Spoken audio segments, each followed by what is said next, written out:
है दोस्तों, यह कहानी उस समय की है जब बुद्ध अपने शिष्यों के साथ लगातार यात्रा किया करते थे, क्योंकि उनका उद्देश्य था कि वे अपने शरीर को त्यागने से पहले ज़्यादा से ज़्यादा लोगों तक अपनी शिक्षाएं पहुंचा सके।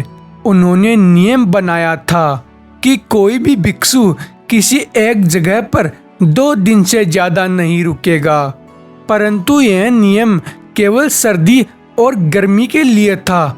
बरसात के मौसम में यह नियम लागू नहीं होता था, इसलिए बरसात के मौसम में भिक्षुओं को यह छूट दी गई थी कि वे किसी एक जगह पर 2 दिन से ज़्यादा भी रुक सकते हैं।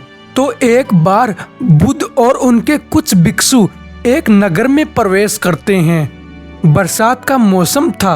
बुद्ध और उनके सभी भिक्षु ठहरने के लिए एक उचित स्थान खोज रहे थे। आमतौर पर भिक्षुओं को कई घरों में आश्रय दिया जाता था।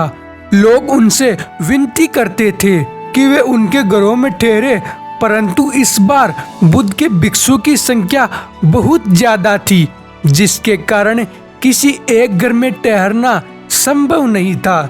इसलिए बुद्ध और उनके सभी भिक्षु उस बड़े नगर में अलग अलग बट जाते हैं। जिस भी भिक्षु को जहां आसरा मिलता है वह वहीं बुद्ध की आज्ञा लेकर वहां ठहर जाता है।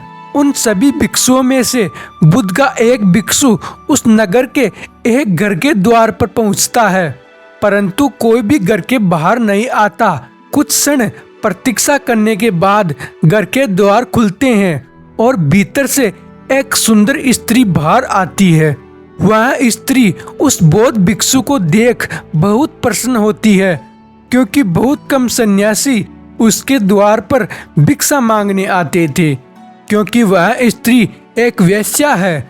वह स्त्री उन बौद्ध भिक्षु को भिक्षा देती है और उनसे कहती है, मैंने सुना है कुछ बौद्ध भिक्षु कई घरों में प्रवेश करने की जगह खोज रहे हैं। क्या आप मुझे अपनी सेवा का अवसर देंगे? क्या आप मेरे घर में रात बिताना पसंद करेंगे? वे बौद्ध भिक्षु उस स्त्री से कहते हैं, मुझे कोई समस्या नहीं, परंतु मुझे बुद्ध से आज्ञा लेनी होगी।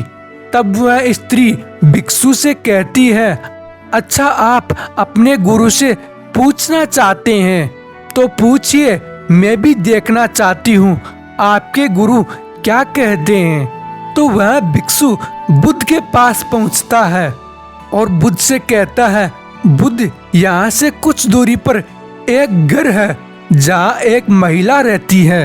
वह मुझे अपने घर में ठहरने का आमंत्रण दे रही है। क्या मैं उस महिला के घर में ठहर सकता हूँ? बुद्ध मुस्कुराते हैं और उत्तर देते हैं, यदि वह महिला तुम्हें इतने प्रेम से आमंत्रित कर रही है तो तुम्हें वहां जाकर रहना चाहिए। बुद्ध जहां रुके थे वहां नगर के कुछ लोग बुद्ध के पास ही बैठे थे। बुद्ध की बात सुन वे सभी लोग चौंकते हैं और कहते हैं, क्या अब एक सन्यासी एक वेश्या के घर में जाकर रहेगा? यह अपराध हम नहीं होने दे सकते। वे नगर के लोग बुद्ध से कहते हैं, बुद्ध, क्या आप अपने भिक्षु को भ्रष्ट करना चाहते हैं? क्या कोई चीज कीचड़ में जाकर भी कीचड़ से अछूती रह सकती है?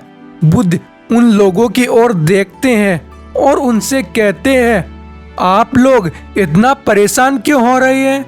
वह महिला इन्हें न्योता दे रही है, इन्हें वहां जाकर रहना चाहिए, इसमें परेशानी क्या है? बुद्ध की बात सुन वे सभी लोग खड़े हो जाते हैं और चिल्लाने लगते हैं कि यह गलत है, ऐसा नहीं हो सकता।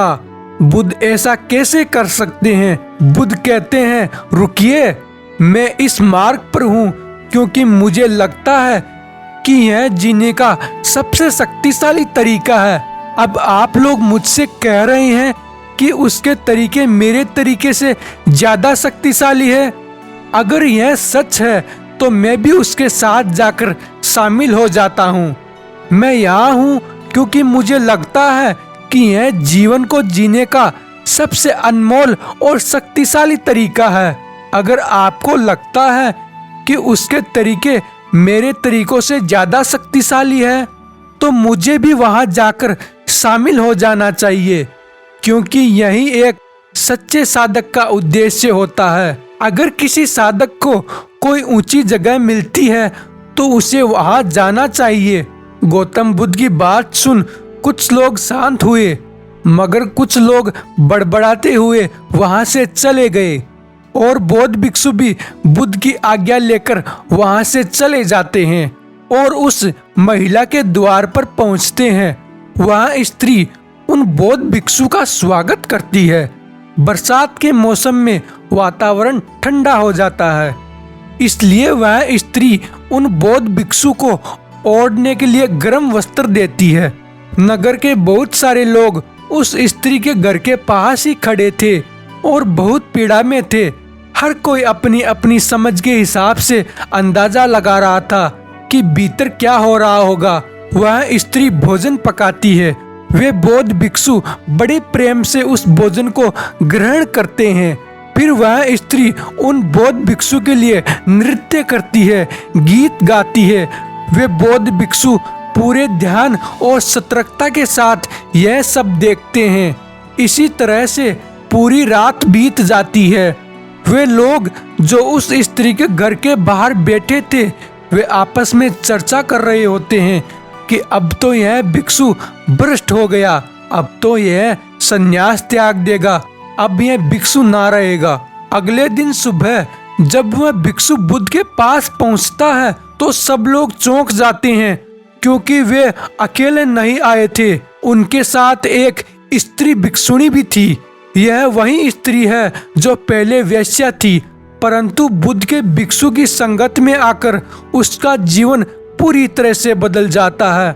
बुद्ध कहते हैं हर किसी का उद्देश्य सत्य पाना है, परंतु ज्यादातर लोग इस बात से अनजान है। मगर जिस किसी को भी यह सच्चाई दिख जाती है, यह वास्तविकता दिख जाती है, वह अपने आप को इस मार्ग पर चलने से रोक नहीं पाता। आप लोगों को यह कहानी कैसी लगी कमेंट बॉक्स में कमेंट करके जरूर बताएं। और अगर आप आगे भी भगवान बुद्ध से जुड़ी इसी तरह की कहानियां सुनना चाहते हैं तो हमारे इस चैनल को सब्सक्राइब जरूर कर लीजिए।